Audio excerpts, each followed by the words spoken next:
새 둘째 주일을 맞이해서 하나님이 주신 말씀 하바국서 1장 12절부터 17절 말씀을 통해 믿음으로 사는 자는 망하지 않는다 라고 하는 제목의 말씀으로 은혜를 받고자 합니다. 오늘 본문에 일러주고 있는 이 말씀의 내용은 유다의 멸망 소식을 들은 하바국 선지자의 외침을 우리들에게 일러주고 있습니다. 나라의 크기가 강원도 정도밖에는 되지 않지만 북쪽 이스라엘은 솔로몬이 우상을 섬김으로 말미암아 남과 북으로 갈라져서 북이스라엘과 남유다가 됩니다. 세월이 흘러서 북이스라엘은 주전 721년에 아수르의 침략으로 멸망을 당하게 되고 남유다도 멸망이 가까워질 때에 하바국 선지자는 이 사실을 계시를 통해서 알게 되었습니다. 선지자는 이러한 국가의 비극과 위기를 짊어지고 호소의 기도를 하나님께 간절히 드리는데 그 기도 속에 놀라운 것은 오늘 본문 12절 중반절의 말씀에 보면 우리는 사망에 이르지 아니하리이다. 분명히 나라가 망하게 되었는데도 어느 시대를 막론하고 의인은 망하지 않는다고 하는 이 한마디의 선지자의 외침은 시대를 초월해서 오늘날 어려움에 있는 우리 성도들에게 벅찬 감동과 희망을 주고 있다는 것이지요. 그렇다면 성경이 말씀하고 있는 의인은 누구일까요? 성경에서는 세상에 착하고 선한 일을 행한 사람을 의인이라 이렇게 칭하는 것이 아니라 다른 개념으로 우리에게 의인을 가르쳐 줍니다. 로마서 3장 10절 말씀에 보면 의인은 없나니 하나도 없으며 이렇게 말씀을 합니다. 그렇다면 하나님이 보실 때의 의인은 누구냐? 첫째, 하나님의 예정을 입은 자로 선택받은 자가 의인이라고 말씀합니다. 에베소 1장 4절과 5절에 보면 창세전에 그리스도 안에서 우리를 택하사 그래서 하나님의 택하심을 입은 자를 하나님은 의인이라 하시고 하나님은 그들을 자기 아들로 삼으셨다라고 말씀합니다. 둘째, 구속론적 입장에서는 의인은 주 예수 그리스도를 믿음으로 말미암아 의롭다 하심을 입은 자입니다. 예수 그리스도를 믿지 아니하면 아무리 착한 일을 행한다 할지라도 하나님이 보실 때에는 의인이라 말씀하지 않는다는 것이지요. 로마서 8장 30절에 보면 미리 정하신 자를 또한 부르시고 부르신 자 그들을 의롭다 하시고 이렇게 말씀해 줍니다. 세 번째로 성경의 의인이라는 것은 가치론적 입장에서 예수 그리스도를 믿음으로 하나님의 자녀라고 하는 권세를 가진 자를 말해주고 있습니다. 요한복음 1장 12절과 13절에 보면 영접하는 자 곧 그 이름을 믿는 자에게는 하나님의 자녀가 되는 권세를 주셨으니 바로 이런 권세를 가진 가치 이런 자가 의인이라고 말씀하고 있습니다. 네 번째, 윤리적인 입장에서 의인은 믿음으로 사는 자가 의인이다 라고 말씀합니다. 갈라디아 3장 11절에 보면 하나님 앞에서 아무도 율법으로 말미암아 어렵게 되지 못할 것이 분명하니 이는 의인은 율법으로 말미암아 살리라 그렇게 말하지 않고 믿음으로 말미암아 살리라 라고 우리에게 말씀해 주고 계십니다. 그래서 이 시간에 하바국 선지자가 왜 의인은 망하지 않느냐 라고 하는 그 이유를 살피면서 은혜를 받고자 합니다. 첫째, 하바국 선지자가 하나님께 항변한 두 가지의 내용이 본문에 나타나고 있습니다. 하나는 왜 악인은 잘 되고 의인은 고통을 당해야 됩니까? 라고 하는 이유를 마음속에 회의감을 가지고 있다는 거지요. 당시 세상은 악하여 부조리 가운데 있는데, 그런데 악인이 더 잘 되는 걸 보니 자기 나름으로 의인이라 생각하는 하박국 선지자로서는 본인에게 회의감을 느끼게 되었다는 거예요. 분명히 여호와 하나님은 선하신 분인데 악인을 심판하시고 의인을 구원하신 분인데 현실의 입장에서는 그 모습이 아니라는 거지요. 그러면 하박국 선지자가 바라본 당시에 악인들의 삶은 어떠하냐? 그 내용이 본문 앞에 1장 3절에서 나타납니다. 어찌하여 내게 죄악을 보게 하시며 폐역을 눈으로 보게 하시나이까?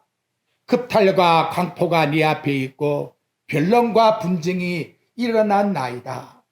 당시 시대에 하박국 선지자가 보는 것은 급탈과 강포와 변론과 분쟁으로 관리들의 집단적 부패와 권력으로 휘두르는 강포와 공의의 법이 실종된 것과 계층 간에 서로 대립이 되어서 분쟁이 일어나서 서로가 옳다고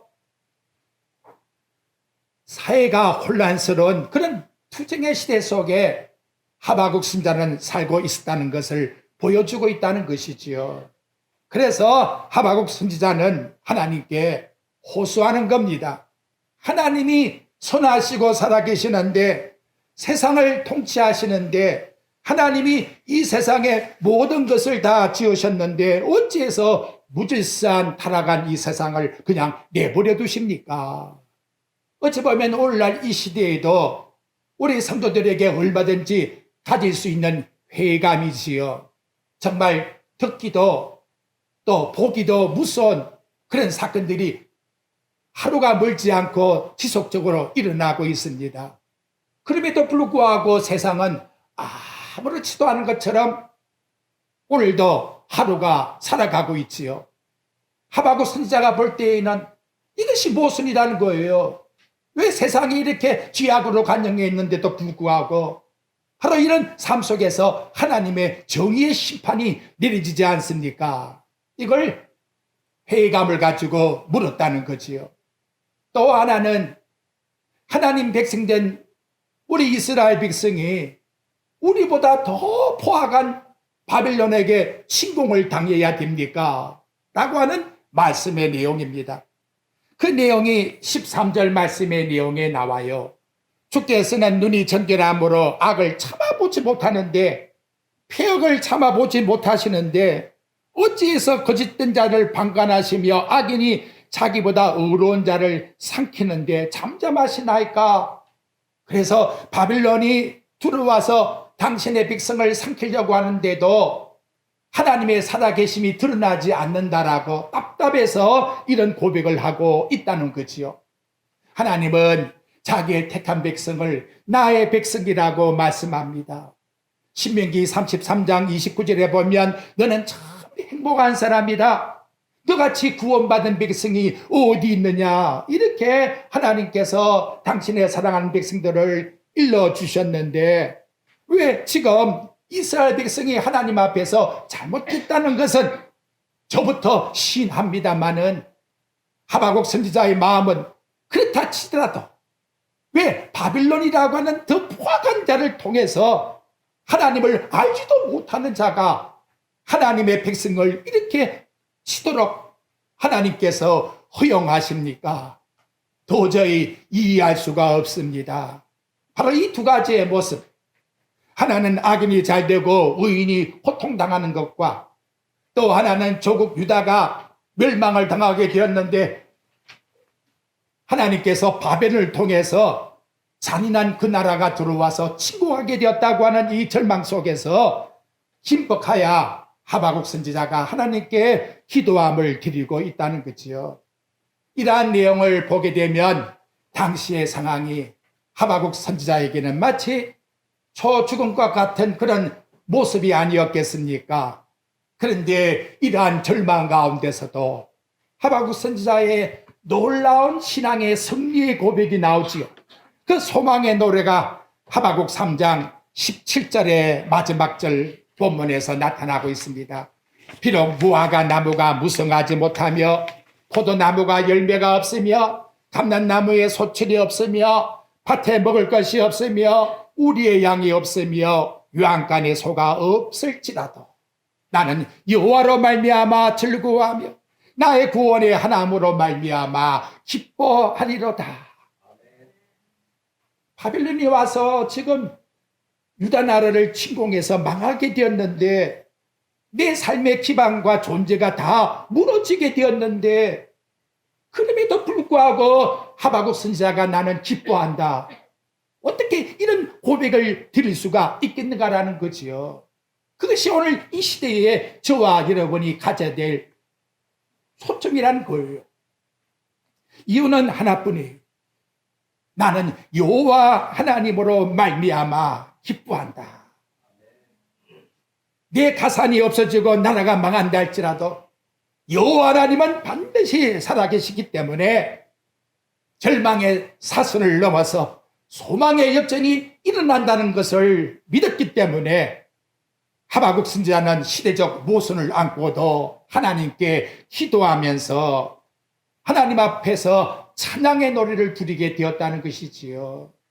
근데 이 역전의 계기가 어디서 나왔느냐? 하박국 2장 4절의 말씀에서 나타나고 있습니다.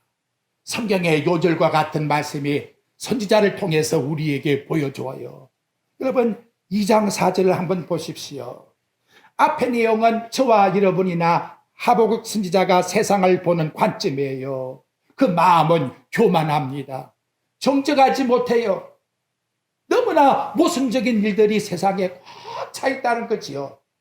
하나님 말씀의 응답은 그거예요. 너 그거 가지고 불평 원망하지 마. 그거 다 하나님이 일으키는 거야. 네가 하나님이냐? 거기에 대한 관심을 거두고 그 다음 뭐라고 하지요? 의인은 그의 믿음으로 말미암아 산다는 여기에다가 네 신념을 가지고 너 신앙생활을 살아가라 라고 하는 해답을 오늘 저와 여러분들에게 주고 있다는 겁니다.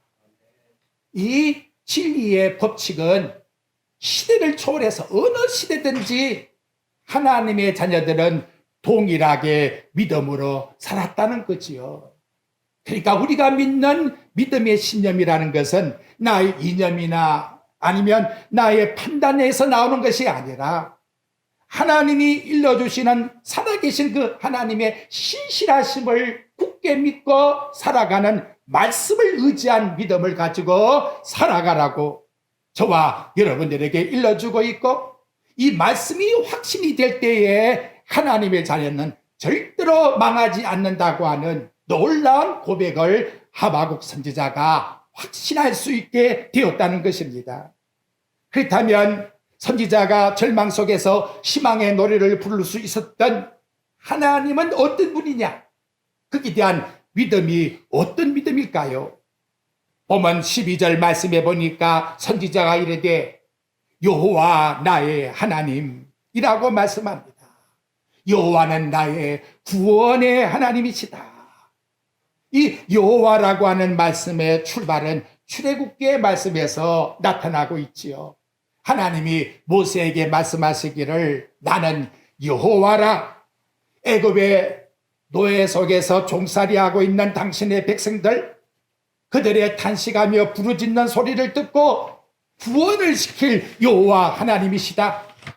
넉넉하게 가나안 땅으로 인도할 수 있는 구원의 하나님이시다 라고 하는 것을 모세에게 일러주신 것과 같이 하박국 선지자에게도 현재 보는 삶이 모순적인 것 같고 또한 바벨론이 침공에 들어오는 어려운 상황에 있다 할지라도 그러한 상황에서 얼마든지 구원을 주시는 분이 누구냐? 바로 네가 믿는 여호와 하나님이시다 라고 말씀하고 있습니다. 환난 가운데에서 야곱도 여호와 하나님을 찾았어요. 창세기 35장 3절에 보면 나의 환난 날에 내가 응답하시며 나의 가는 길에 나와 함께는 하시는 하나님, 여러분 이와 같이 고백할 수가 있습니까?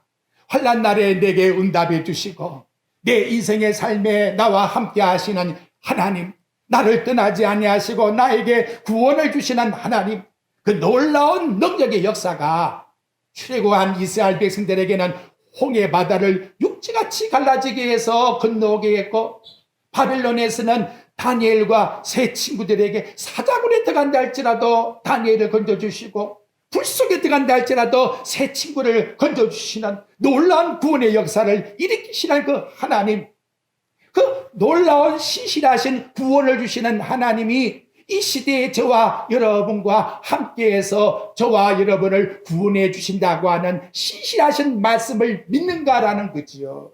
이것이 우리에게 시대적으로 중요한 거예요. 그래서 히브리서 13장 8절에 보게 되면 예수 그리스도는 어제나 오늘이나 영원토록 동일하신 분이시다. 그분이 일러준 말씀이 뭡니까?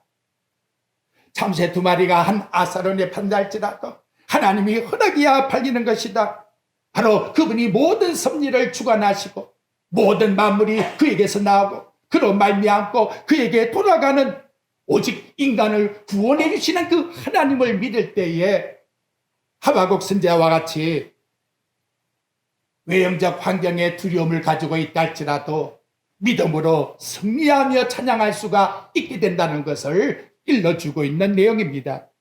두 번째 말씀은 12절 말씀의 내용에 또 보니까 주께서는 언제부터요? 만세 전부터 계시지 않습니까? 하나님의 영원성을 고백하고 있습니다. 영원이라는 것은 시간과 공간을 초월하고 있다는 것이지요. 하지만 우리 인간은 공간 속에 시간 속에 매여 있지 않습니까? 인간은 언제든지 변할 수 있는 가변적 그런 삶을 우리는 살아가고 있어요. 나라도 마찬가지고 개인도 마찬가지예요. 흥했다가 아니면 망할 수 있는 것이고 또 망했다가 흥할 수 있는 것이고 그런 얼마든지 유동적 가변적인 상황이 우리 인생의 삶이라는 것이지요. 인간이 눈에 볼 때에는 끊임없이 모순이고 비극지이고 시달림 속에 있다 할지라도 그 인간의 모든 삶의 생활은 한순간에 불과한 거예요. 그래서 솔로몬 왕은 전도서 2장 23절에서 말씀하는데 일평생에 근심하며 수고하는 것이 슬픔뿐이요 마음이 밤에도 쉬지 못하니 그런 삶을 산다 할지라도 결과에 가서 보니까 다 헛된 것뿐이다라고 말씀하고 있습니다. 여러분 세상 것 가지고 논해 가지고는 해답을 찾을 수가 없어요. 그렇다면 어디에서 해답을 찾느냐? 전도서 3장 11절 말씀의 내용에 보니까 하나님이 모든 걸 지으시되 때를 따라 아름답게 하셨고 사람에게 영원을 사모하는 마음을 주셨다라고 말씀하고 있습니다.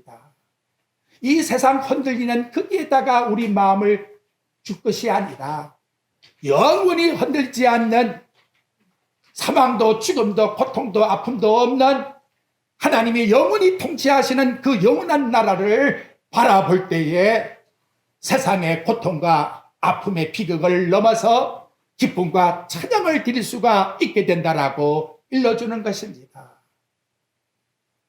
제자들이 나아가서 그 신을 뉘어쫓고 돌아와서 기뻐하지요.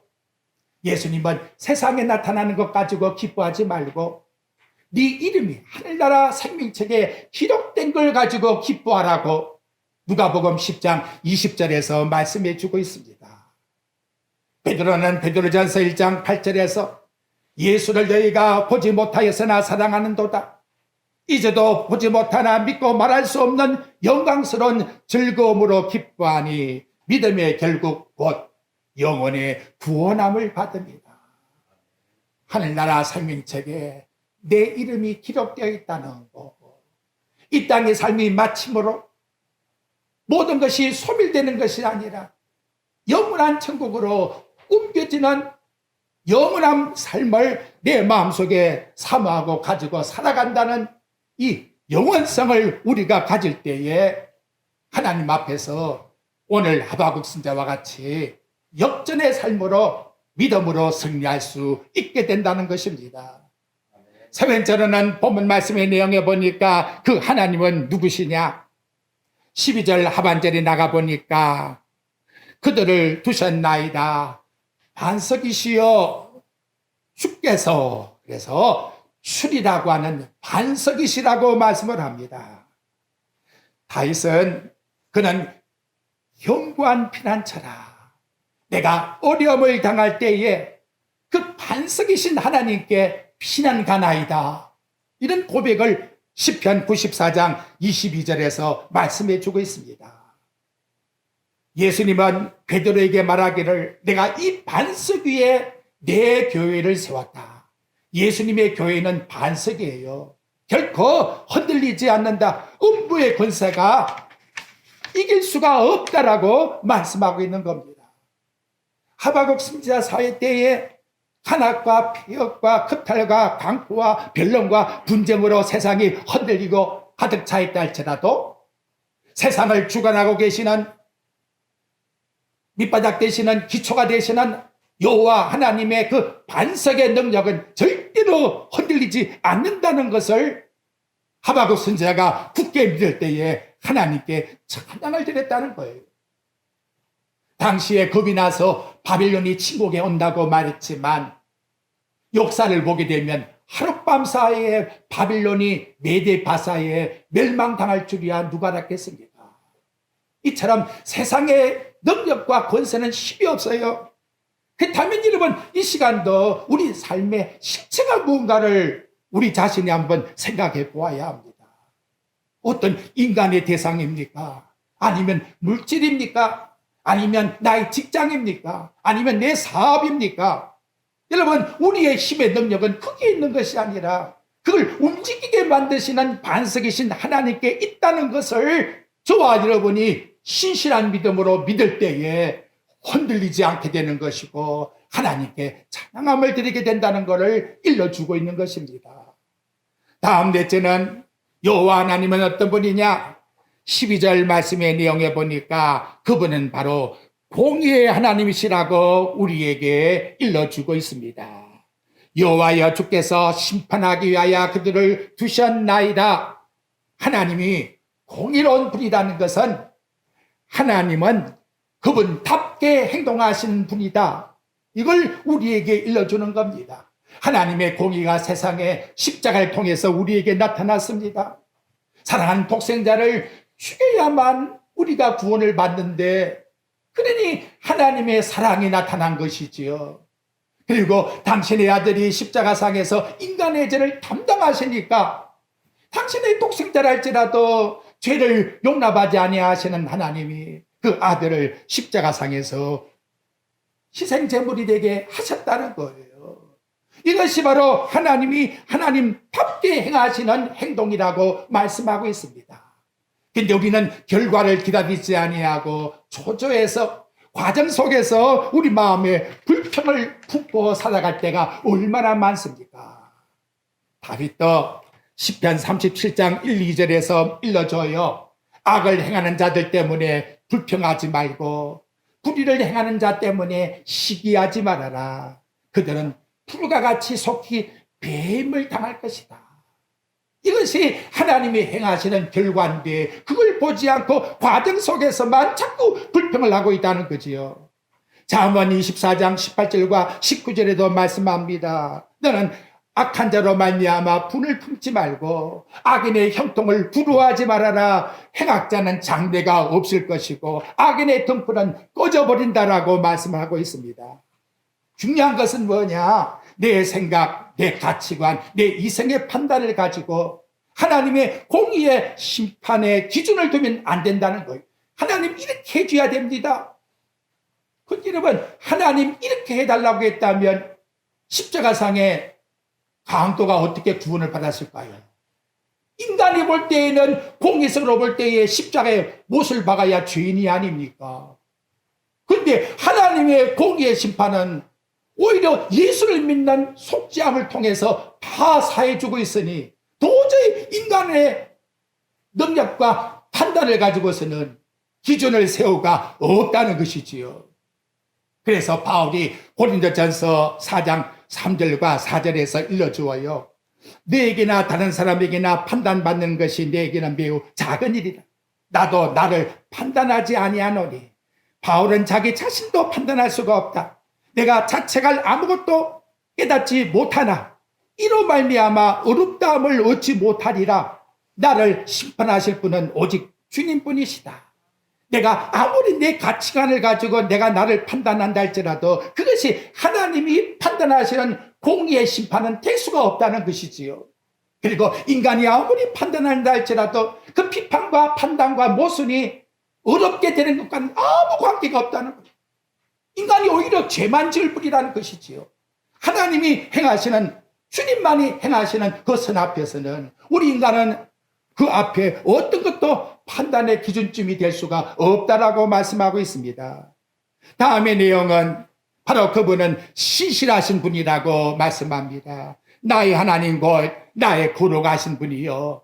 그래서 나의 하나님이라는 말을 두 번이나 쓰고 있는데 그것은 하나님과 나 사이에 언약이라고 하는 관계 속에 있다는 것을 말씀해 주고 있습니다.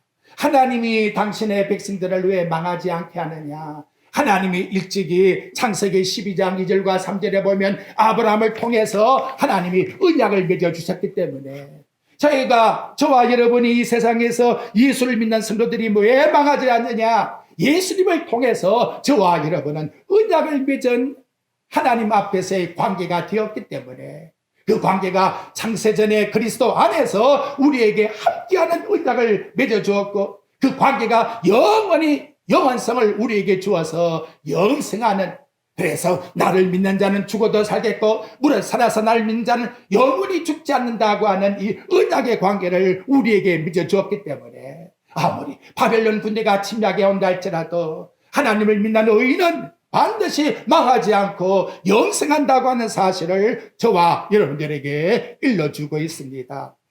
결론적으로 히브리서 10장 39절 말씀의 내용에 보면 우리는 뒤로 물러가 심륜에 빠질 자가 아니요 영혼을 구원함에 이르는 믿음을 가진 자라고 우리에게 일러주고 있습니다. 여러분 2024년 살아가면서 연초부터 우리의 눈에 모순적인 게 많이 나타날 거예요. 근데 그거 가지고 판단하고 비판해봤자 하나님의 의롭다는 데는 아무 관계가 없는 거예요. 오히려 잘못하면 나만 죄를 짓는 거예요. 중요한 건 뭐냐? 하나님이 판단하는 기준점이 뭔가? 그건 우리는 알 수가 없지만 믿음으로 사는 자만이 승리할 수 있다고 하는 이 확신을 우리들에게 절망 가운데서도 희망을 가지고 찬송하고 있는 이 하박국 선지자의 희망의 노래, 구원의 노래, 승리의 노래를 올 한 해의 삶 속에서 저와 여러분도 믿음을 통해서 믿음으로 믿음에 나아가는 승리의 생활이 이루어지기를 주님의 이름으로 축복드립니다.